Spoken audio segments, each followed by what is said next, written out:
Hey everyone, welcome in.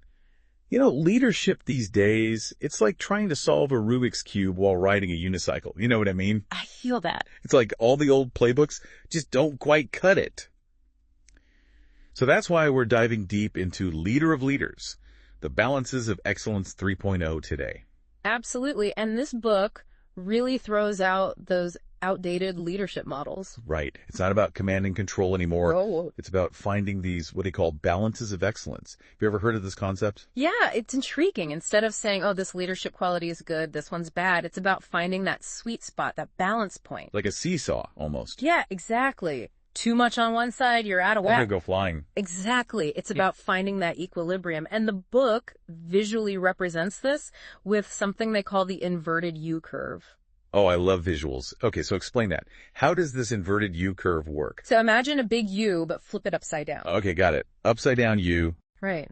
Now, the left side of the U, that's having too little of a certain quality. The right side, that's having too much. And that peak right at the top of the inverted U, that's where peak performance is. It's all about finding that balance point. Okay, that makes sense. So it's not like a straight line to success. It's more like navigating a tightrope. Exactly. You got to find your center, you know. And the book doesn't just throw this theory at you. It really brings it to life with a ton of stories about real life leaders. And some of these stories, let me tell you, they're pretty wild. Give us a taste. What's one that really stuck with you? Well, they kick it off with this concept of staying versus changing. They also call it growth and development. Growth and development, that makes sense. Right. So they talk about this woman, Rosario. She was stuck, like really stuck, in a job that made her completely miserable. Been there. Right. But she stayed because, in her words, it was good enough. Oh, that good enough trap. I think we've all been there at some point, right? Oh, absolutely. It's so easy to get comfortable, even if it's not truly comfortable, you know? You get complacent. Exactly. But then, on the flip side, they tell this story about an operations director who is juggling, get this, 37 projects at once. Whoa. 37? That's insane. Talk about spreading yourself thin. And of course, nothing was getting done well. It was all superficial. Oh, I bet. It's like trying to drink from a fire hose. You're just overwhelmed and not really absorbing anything. Exactly. And that's why this staying versus changing balance is so crucial. The book calls that balance point vital energy. Vital energy. I like that. So how do you tap into this vital energy then? It's about being honest with yourself, you know? Yeah. Am I staying in this situation out of fear?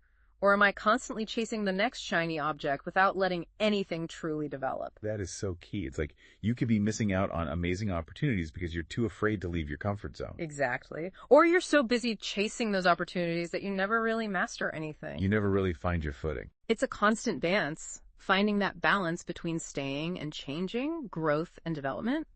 And speaking of balance, this next one is a big one for me. Thinking versus execution. Ooh.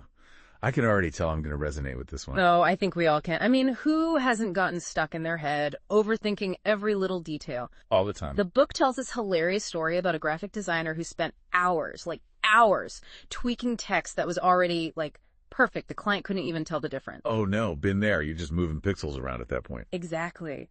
But then, get this. They contrast that with this story about a town that had this tradition of lowering a statue of a saint every year. Okay, I'm intrigued. Every year, they'd argue about how to lower it, as if it was this brand new problem that they had never encountered before. They were completely stuck in this cycle of blind execution. Wow, that's fascinating. So it's like, on one hand, you have the paralysis of overthinking, and on the other, you have the stagnation of just going through the motions. Precisely. And neither extreme is particularly effective. The book links this back to these ideas of effectiveness, efficiency, and efficacy, and it really emphasizes that being a leader isn't just about doing something, it's about doing the right thing well, for the right reasons. It's about being intentional, like really stopping and asking yourself, why am I doing this? Is this the best approach, or am I just stuck in a rut? Exactly. I love it. Okay, so we've talked about staying versus changing, finding that vital energy. We've talked about thinking versus execution, finding that balance between being strategic and taking action. What's next? All right, well, the next dynamic duo we're tackling is compassion versus intolerance, or as the book calls it, Assertiveness. Assertiveness. Okay, so not just being nice, but not being a jerk either. Exactly. And what I find really interesting is how the book digs into the downsides of both extremes. Lay it on me. So compassion, right, seems like a good thing, but imagine being so compassionate, so focused on pleasing everyone else that you end up completely burnt out. Oh, yeah. You're so busy trying to be everything to everyone else that you completely lose yourself. Exactly. And then on the other end, you have intolerance. This one is pretty self-explanatory, right? Think about a leader who's completely inaccessible, unapproachable, just kind of a steamroller. Yeah, no thanks. That's not inspiring leadership. That's just fear-mongering. Exactly. So how do we find that sweet spot? How do we cultivate assertiveness without becoming a pushover or a tyrant? Right, where's that balance point? That's where the book brings in this fantastic concept from Stephen Covey, you know, the 7 Habits guy. Oh, yeah, like I said. It's the win-win paradigm. It's about approaching situations, especially conflicts, with the mindset that you can find a solution where everyone benefits. Not just compromising, but actually finding a solution that works for everyone. That's huge. It's not always easy, but it's definitely the goal. Yeah. And the book illustrates this beautifully with a story about a CEO who faced a real dilemma, a crucial Council of Leaders meeting that he couldn't reschedule, but it fell on the same day as a non-negotiable family event. Ooh, tough one. Work-life balance in action, right? So what did he do? This CEO, he totally embodies that leader of leaders mindset. He booked flights, like immediately. Flew to New York for the meeting, then back to Guadalajara for the family event, then back to New York to finish the meeting. Wow, talk about dedication. So he didn't just prioritize work over family or vice versa. Exactly. He found a way to honor both commitments. It wasn't about choosing one or the other. It was about making it work. That's assertiveness in action. That's incredible. And it probably spoke volumes to his team too, right? Like, this is a leader who walks the talk. He values both his work and his family. Absolutely. And that kind of authenticity, that's what inspires people. It's contagious.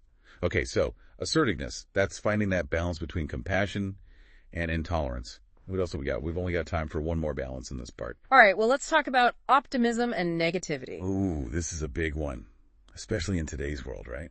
Right, and it's so easy to fall into the trap of thinking optimism is the only way to go. But the book throws a real curveball with something called Stockdale's paradox. Have you heard of this? I've heard the name, but honestly, I couldn't really explain it. So imagine being in like a prisoner of war camp.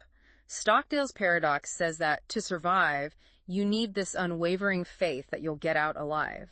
But you also can't be blind to the brutal reality of your situation. Okay, so it's not about putting on rose-colored glasses and pretending everything is fine? Not at all. Blind optimism can be just as dangerous as negativity. The book gives this example of a woman who needed a transplant, and she was so convinced it would be successful that she didn't even make a backup plan. Oh, wow. That's a prime example of what can happen when you let optimism cloud your judgment. Exactly. And that's why the book emphasizes this concept of positive realism. Okay, I like that. Positive realism. So what does that look like in practice? It's about acknowledging the challenges, the potential downsides, but without letting them paralyze you. It's about hoping for the best, but planning for the worst. It's about facing reality head on, but with a sense of hope and agency. Exactly. It's like that saying, hope for the best, prepare for the worst. Exactly. And this is especially important in a world that feels increasingly volatile and uncertain. Absolutely. The pandemic really highlighted this, didn't it? You had people either clinging to toxic positivity or spiraling into despair. Finding that balance, that positive realism, I think that's what helped people navigate that time with like a clear head and a strong heart. Couldn't agree more. And on that note, I think that's a good place to pause for now. We've covered a lot of ground already. We have, but don't worry, we're just getting started. We've got more balances of excellence to unpack, and trust me, you won't want to miss them. All right, so we're back and ready to jump into the next balance of excellence. Yeah. You know it. And this one really got me thinking. It's servility versus arrogance. Ah, yes. The book frames this one as humility. Humility, okay. Now that's a tricky one, right? It really is. Because on one hand, you're told, especially in leadership roles, be confident, be assertive, but then where's the line? Right. Where's the line between confidence and, like, becoming a total jerk? Exactly. And then on the flip side, how much is too much self-deprecation? Right. Are you just being walked all over? So how does the book break down this whole servility versus arrogance thing? Well, they start by looking at the extremes. like servility. On the surface, it might seem harmless, even polite, but Okay. it can create this dynamic where people are constantly downplaying their achievements, letting others take credit for their work. Shrinking themselves to make others feel bigger. Exactly. And that does not a healthy team make. No, not at all. It's like you're almost afraid to shine. Exactly. And then, of course, on the other end of the spectrum, we have arrogance. Which, let's be honest, is pretty rampant in leadership roles. Oh, absolutely. It's like a disease.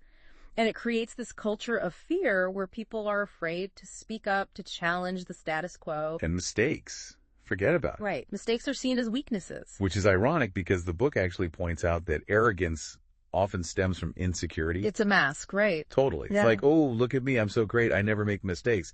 But underneath it all, it's just insecurity. Exactly.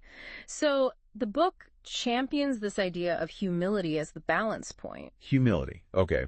But not the kind where you're constantly putting yourself down. Right. Not false modesty. It's about recognizing your strengths, but also acknowledging your weaknesses. Being open to feedback, which, let's be honest, is tough for everyone. Oh, absolutely. Especially if you're in a position of power. But that's what makes a true leader. It's that willingness to learn and grow. So where does this whole leader of leaders concept fit into this humility thing? Well, the book gives a great example with this story about a manager named Francisco. He had this image of success, but behind closed doors, he was aggressive, disrespectful, even physically assaulted an employee. Whoa, that escalated quickly. Yeah. So this wasn't just like a case of he's a bit rough around the edges. This was serious. Oh, absolutely. And it highlights how arrogance can fester, even in environments that seem successful on the surface. Right, because you never know what's going on behind closed doors. Exactly. And in this case, Francisco was able to get away with this behavior because he was close to the company owners. Oh, so it was a favoritism thing. Big time. Yeah. And it created this culture of like, well, there are different rules for different people. And that just breeds resentment and distrust. Exactly. So what's the solution? How do you combat that? Well, the book talks about the importance of accountability. Yes. Holding everyone to the same standards, regardless of their position or connections. Because a true leader, a leader of leaders, isn't afraid to call out bad behavior, even when it's uncomfortable. Exactly. And that brings us to a balance that's absolutely crucial for navigating, well, pretty much everything these days. Apathy versus passion. Ooh, that's a good one. Because I think a lot of people struggle with this, especially in today's world. Oh, for sure. It's easy to become overwhelmed, jaded, just kind of check out. Apathy. Exactly. And, while the book acknowledges that a little bit of apathy can be healthy, picking your battles and all that. Conserving your energy for the things that really matter. Exactly. But too much apathy, it leads to stagnation. Right. You're just going through the motions, not really engaged in anything. Exactly. But then, on the flip side, we have unchecked passion. Which, again, might seem like a good thing on the surface, right? Passion is great in theory, but it can be like a runaway train. Okay, I like that analogy. So how do you keep that train from derailing? Emotional intelligence. There it is. That seems to be the key to everything. It really is. And the book calls it the balance of balances. It's about understanding your own emotions, being able to regulate them, and being sensitive to the emotions of those around you. It's about responding, not just reacting, which is something I think we could all get better at. Oh, for sure, especially these days. But that ability to pause, to choose your response, that's what builds resilience. And resilience is like the superpower of the 21st century. Right. Because we're constantly being bombarded with challenges. It's how we navigate those challenges that defines us. I'm not about avoiding the storms. It's about learning to dance in the rain. Beautifully put.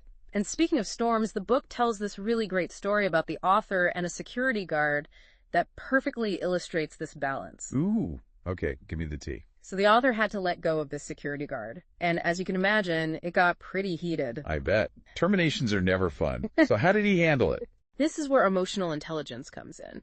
Instead of, getting defensive or matching the security guard's energy, he stayed calm, acknowledged the guy's anger, even offered to help him find a new job. Wow. That's amazing. Yeah. So he basically diffused the situation with empathy. Exactly. And you know what?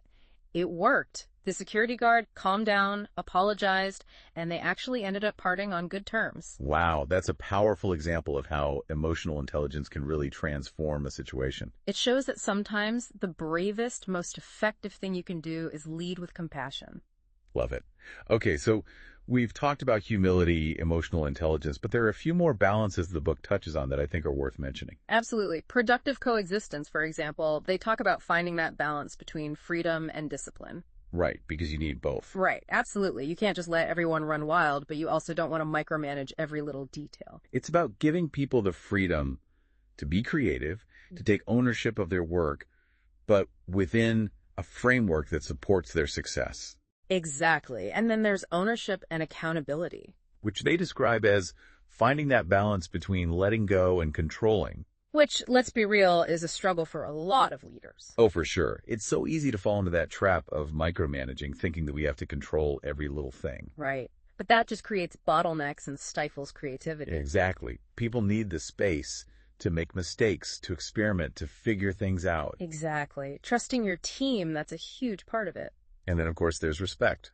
Which the book defines as finding the balance between trust and fear. And this one really stood out to me because we always hear trust is the foundation of any successful team.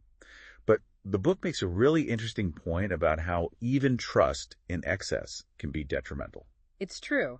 Think about it. If you blindly trust everyone and anyone, you're bound to get burned. Right. It's about being discerning, not naive. Exactly. It's not about being suspicious of everyone, but it's also not about being a pushover. It's about finding that middle ground. Right? Precisely. And the book gives this great example of a family-run business where this whole trust thing really backfired. They had a lot of family members working there, and it created this culture of favoritism and a lack of accountability. Oh, no. I can already see where this is going. Yeah, it wasn't pretty. It created this us versus them mentality, and it ultimately hurt the company's performance. So what's the takeaway? What's the solution? Boundaries. Boundaries. Okay. It's about recognizing that sometimes the most respectful thing you can do is set clear expectations and hold everyone accountable to them, regardless of their relationship to you. Tough love. Sometimes that's what's needed. Exactly. Yeah. Okay, so we've talked about productive coexistence, ownership and accountability, respect. What's left? Well, we have to talk about the leader as a facilitator of productivity, right? Oh, yes. This Yeah. is a big one. It's about finding that sweet spot between soft leadership and hard leadership. Because there's this misconception, right? That to be a strong leader, you have to be tough, assertive, even a little bit intimidating.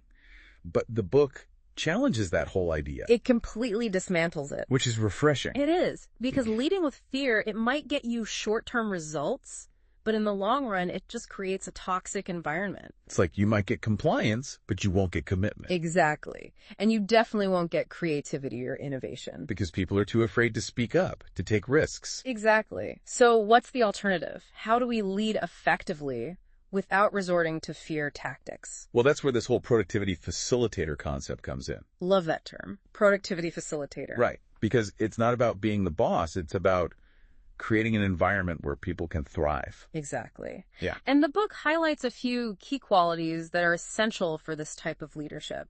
Trust, respect, empathy, clear communication, and a genuine desire to see your team succeed. It's about leading with your head in your heart. Absolutely. And to illustrate this, they share a really inspiring story about a manager named Mara. She took on this really challenging role managing truck drivers during the peak of COVID. Oh, wow.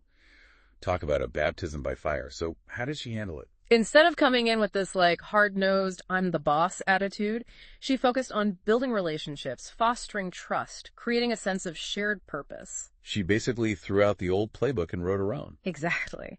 And it worked. Her team was more engaged, more productive, and she ended up having a positive impact on the entire organization. Because when you lead with authenticity, when you genuinely care about your team, it shows.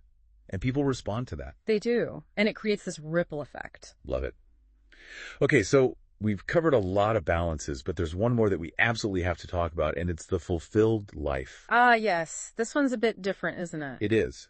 Because it's not just about finding balance in our leadership roles. It's about finding balance in our lives as a whole. Exactly. And it's something that a lot of people are grappling with these days. Especially after the last few years, right? Absolutely. So, shall we dive in? Let's do it.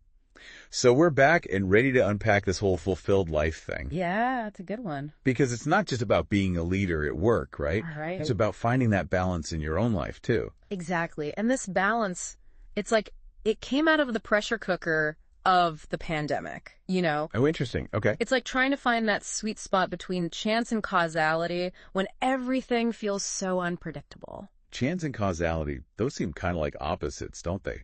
That's the thing. It's about realizing that, yeah, life throws you curveballs. You can't control everything, but Yeah. you're not powerless either. You have agency. Exactly.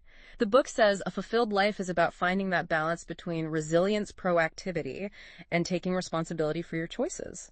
So it's like, yeah, stuff happens, but you can choose how you react to it. Exactly. You can't control the waves, but you can learn to surf. I love that. It's about riding the waves of life, right? Yes. And this fulfilled life balance, it seems like it ties into all the other balances we've been talking about. It's like the grand finale, right? Yeah. Because when you find that inner balance, when you're navigating those things within yourself, that's what helps you lead more effectively. It's what helps you face those external challenges with more clarity and purpose. It's like they say, you can't pour from an empty cup. Exactly. You got to take care of yourself. Cultivate that inner balance if you want to show up as your best self for others. So basically, all these balances, they work together, right? They do. It's not just about being a leader of leaders at work. It's about living a more balanced and fulfilling life overall. Absolutely. So if our listeners take away just one thing from this whole deep dive, what would you say is the most important message of Leader of Leaders? That's a good question. I think it's this. Being a leader of leaders, it's not about reaching some finish line. It's about the journey. Ooh, I like that. It's about constantly adapting, finding that balance between extremes, and realizing that the real growth happens along the way. It's not about perfection. It's about progress. Exactly. And that's something we can all strive for. Absolutely. No matter where you are in life, whether you're leading a team or just trying to figure things out for yourself. It's about those small steps you take every day. Exactly. So as we wrap up this deep dive into Leader of Leaders, the Balances of Excellence 3.0, we want to leave you with this. Yes. Which balance really resonated with you. And what's one tiny thing you can do this week to move a little bit closer to that balance point in your own life? Because remember, it's not about huge, overwhelming changes. It's about the small steps. Exactly. It's about choosing courage over comfort growth, over stagnation, authenticity over perfection. It's about being a leader of leaders in your own life. Beautifully said. And on that note, thank you so much for joining us for this deep dive. Yes, thank you. Keep seeking that balance. Keep leading with your heart and keep making a difference in the world. We'll see you on the next deep dive.